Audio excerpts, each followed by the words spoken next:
ሰላም የዴሊ ፎረም ቤተሰቦች፣ ፈረንሳይ የእስራኤል ፋይናንስ ሚኒስትር ወደ አገሯ እንዳይገቡ አገደች። ፈረንሳይ ማክሰኞ ዕለት ቀኝ አክራሪው የእስራኤል የፋይናንስ ሚኒስትር ባዛሌል ስሞትሪች ወደ አገሯ እንዳይገቡ እገዳ ጥላለች። ዳግመኛም ቅኝ የመግዛት አጀንዳ ያራምዳሉ ስትልም ነው የኮነነቻቸው።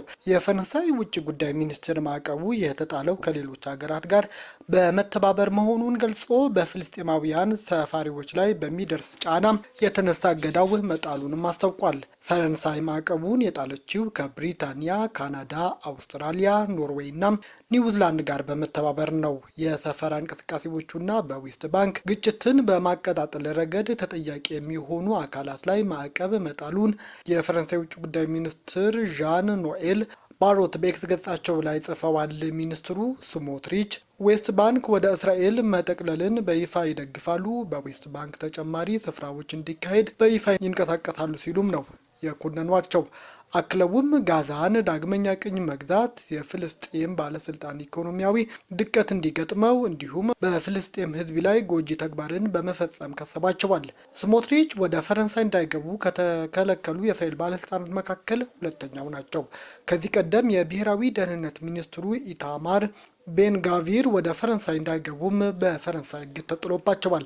ፈረንሳይ 4 የሰፋሪዎች ድርጅት መሪዎችና 21 አመፀኞች ሰፋሪዎች ላይም እገዳ ጥላለች። የኢራን የቀድሞ ጠቅላይ መሪ የቀብር ስነ ስርዓት በሰኔ ወር አጋማሽ እንደሚካሄድ ተነገረም። የኢራን የቀድሞ መሪ አያቶላ አሊ ሀሚኒ የቀብር ስነ ስርዓት ሰኔ 18 ወይም 19 በቴህራን እንደሚፈጸም ተነግሯል። መገናኛ ብዙሃን የበዓሉ ዝግጅት በመጥቀስ የቀብር ስነ ስርዓቱ ሂደቱ ዝርዝሮች ማውጣት ጀምረዋል። ሀሚኒ የተገደሉት የኢራን ጦርነት በተጀመረ ዕለት የካቲት 28 ነበር። ኢራን እስካሁን ድረስ የቀብር ስነ ስርዓታቸውን አልፈጸመችም። ልጃቸውም ሞጅታባ ሀሚኒ የእርሳቸውን ስልጣን እንዲረከቡ በመጋቢት ወር ነበር በኢራን መንፈሳዊ መሪዎች የተመረጡት። ከዚህ ቀደም የኢራን መገናኛ ብዙሃን የቀብር ስነ ስርዓታቸው የሚከናወነው በትውልድ ስፍራቸው ማሻድ እንደሚሆንም አስታውቀው ነበር። ከዚያ ውጪ በዋና ከተማዋ ቴህራን በሃይማኖታዊ ከተማዋ ቆምና በትውልድ ስፍራቸው ለሟች መታሰቢያ በዓላት ይከናወናሉም ተብሎ ይጠበቃል። የሀሜኒ የቀብር ስነ ስርዓት ከጸጥታ ስጋት ጋር በተያያዘ በተደጋጋሚ ሲተላለፍ ቆይቶ የካቲት 1 እርሳቸው በተገደሉበት ህንፃ ላይ በተፈጸመው ጥቃት በርካታ ወታደራዊ አዛዦችም መገደላቸው ነው የሚነገረው። በሆርሙዝ አቅራቢያ የተከሰከሰው የአሜሪካ ሄሊኮፕተር አብራሪዎች በድሮን ማውጣት መቻሉንም ተነገረ። በሆርሙዝ ወሽመጥ አካባቢ ሰኞ ዕለት የተከሰከሰው የአሜሪካ ሄሊኮፕተር 2 አብራሪዎች በድሮን ማውጣት መቻሉን ሲቢኤስ የዜና ወኪል ባለስልጣናትን ጠቅሶ ዘግቧል። የአሜሪካ የባህር ላይ ድሮኖችን ተጠቅሞ እንዲህ አይነት ዘመቻ ሲካሄድ ይህ የመጀመሪያው ነው ተብሏል። የአሜሪካ ማዕከላዊ እዝ ሴትኮም ኤች-64 የተሰኘው ሄሊኮፕተር ከተከሰከሰ በኋላ ወታደሮቹ በ2 ሰዓት ውስጥ ማውጣት የተቻለ ሲሆን በደህና ሁኔታ ላይ ይገኛሉም ሲሉም ነው ያስታወቀው። ሄሊኮፕተሩ የቀጠናውን ውሃ ቅኝት በሚደረግበት ወቅት በኦማን ባህር ዳርቻ አቅራቢያ መከስከሱን እዙ ጨምሮ አስታውቋል። ሄሊኮፕተር የተከሰከሰው በብልሽት ምክንያት ስለመሆኑ ወይም በኢራን ተመቶ ስለመውደቁ እስካሁን ግልጽ የሆነ መረጃ የለም። የአደጋ መንስኤ ላይ ምርመራ እየተደረገ መሆኑንም ነው እየተነገረ ያለው። ለሲቢኤስ መረጃ የሰጡት የአሜሪካ ወታደራዊ ባለስልጣናት እንዳሉት በሰው አልባ አውሮፕላን አማካይነት አብራሪዎቹን ማዳን ተችሏልም ሲሉም ነው ያስታወቁት። የተባበሩት መንግስታት ድርጅት ዋና ጸሐፊ በመካከለኛው ምስራቅ ግጭት እንዲቆምም እያሳሰቡ ነው። የተባበሩት መንግስታት ድርጅት ተመድ ዋና ጸሐፊ አንቶኒዮ ጉተሬስ በመካከለኛው ምስራቅ ዳግም በአገረሸው ግጭት በጣም እንዳሳሰባቸው በመግለጽ እስራኤል የዘጋችውን የጋዛ መተላለፊያ እንድትከፍትም ጠይቀዋታል። ሁሉም ጥቃቶች አሁን መቆም አለባቸው ያሉት አንቶኒዮ ጉተሬስ በሊባኖስ፣ በኢራን፣ በጋዛ ያለው የተኩስ አቁሙ ሙሉ በሙሉ መከበር አለበት ሲሉም በኤክስ ገጻቸው ላይ ባሰፈሩ ጽሑፍ አስታውቀዋል። በሚያዝያ ወር የተኩስ አቁም ከተደረሰ በኋላ ቴህራን ወደ እስራኤል ሚሳኤሎችን ካስወነጨፈች በኋላም በኢራን የሚገኙ ወታደራዊ ኢላማዎች በእስራኤል የተኩስ አቁሙ ከተደረገ በኋላ ለመጀመሪያ ጊዜም ተፈጽሟል። እስራኤልና ኢራን ሰኞ ዕለት የአሜሪካው ፕሬዝዳንት ዶናልድ ትራምፕ መተኮሳቸው እንዲያቆሙ ከነገሯቸው በኋላ ግን ተኩስ እየተለዋወጡ እንዳልሆነም ነው የተነገረው። ዋሽንግተን 3 ወር በሞላው የኢራን ጦርነት ለማስቆም ከስምምነት ላይ ለመድረስ የምታደርገው ጥረት የሁለቱ ሀገራት ዳግም ወደ ግጭት መግባት አደጋም ይጥላልም ተብሎ ተሰግቷል። ጉተሬስ እስራኤል የዘጋችውን የጋዛ መተላለፊያ በመክፈት የሰብአዊ እርዳታ እንዲንቀሳቀስም አሳስበዋል። በተጨማሪም እስራኤል ወደ ጋዛ የሚወስደውን መተላለፊያ ለመዝጋት መወሰኗ በጣም አሳስቦኛል። በመላው ጋዛ የሚደርሰውን ፈጣንና ደህንነቱ የተጠበቀ የሰብአዊ መብት እርዳታ መጓጓዙን ለማረጋገጥ ሁሉም መተላለፊያዎች በአስቸኳይ እስራኤል እንድትከፍትም ጥሪን በድጋሚ አስተላልፋለሁ ሲሉም ነው አንቶኒዮ ጉተሬዝ በኤክስ ሶሻል ማህበራዊ ትስስር ገጻቸው ላይ ባሰፈሩ ጽሑፍ የጠየቁት። እስራኤል ሊባኖስ ውስጥ የምትፈጽመውን ጥቃት መቀጠሉም ተነግሯል። እስራኤል በደቡባዊ ሊባኖስ የምትፈጽመው ተደጋጋሚ ጥቃት አሁንም መቀጠሉን ተከትሎ 3 ሰዎች መገደላቸውንም ሊባኖስ መገናኛ ብዙሃን አስታውቀዋል። የሀገሪቱ ብሔራዊ ዜና አገልግሎት የእስራኤል ጦር በታየር ምስራቃዊ አካባቢ በርካታ ህንፃዎች ላይ ጥቃት ከፈጸመ በኋላ የአደጋ ጊዜ ሰራተኞች ከፍርስራሽ ውስጥ አስከሬን ማውጣታቸውን አስታውቀዋል። ሎሪያት የተባለው ድረገጽ በበኩሉ 2 ተጨማሪ ሰዎች ከጥቃቱ በኋላ ያሉበት አለመታወቁንም ነው ያስታወቀው። ብሔራዊ የዜና አገልግሎት እስራኤል በታየር ተራራማ አካባቢ በማለዳ በፈጸመችው የድሮን ጥቃት 2 ሰዎች መገደላቸውንም ታውቋል። የተኩስ አቁም ስምምነቱ በአሜሪካና በኢራን መካከል ከተደረሰ በኋላ ለመጀመሪያ ጊዜ እሁድ ዕለት ቴህራንና እስራኤል የተኩስ ልውውጥ አድርገዋል። የእስራኤል ጦር በሄዝቦላ መሰረተ ልማቶች ላይ የሚፈጽማቸው ጥቃቶች አሁንም መቀጠሉም ነው የሚነገረው። በእስራኤልና በሊባኖስ መካከል እንደ አውሮፓውያን አቆጣጠር ከሚያዝያ 16 ጀምሮ የተኩስ አቁም ቢደረስም በሁለቱ ሀገራት መካከል የሚካሄደው ጦርነት ግን አሁንም እንደቀጠለ ነው። በኢራን የሚደገፈው ሄዝቦላ ወደ እስራኤል ሮኬቶችንና ድሮኖችን የሚያስወነጭፍ ሲሆን እስራኤል ደግሞ በደቡባዊ ሊባኖስ የምትፈጽመው የአየር ድብደባ በመቀጠል የእግረኛ ጦር በመጀመሪያ ከነበረበት የሊታን ወንዝ ይዞታውን እያሰፋ የተለያየ የሊባኖስ አካባቢዎችንም እየተቆጣጠረ ይገኛል። በዚህ ወር መጀመሪያ ላይ የተኩስ አቁሙ ተፈጻሚነት ለመስራት ቢስማሙም ይህ የሆነው ግን ሄዝቦላ የሚፈጽማቸው ጥቃቶች የሚቆም ከሆነ ብቻ መሆኑንም ነው እስራኤል ያስቀመጠችው ቅድመ ሁኔታ የሚያሳየው።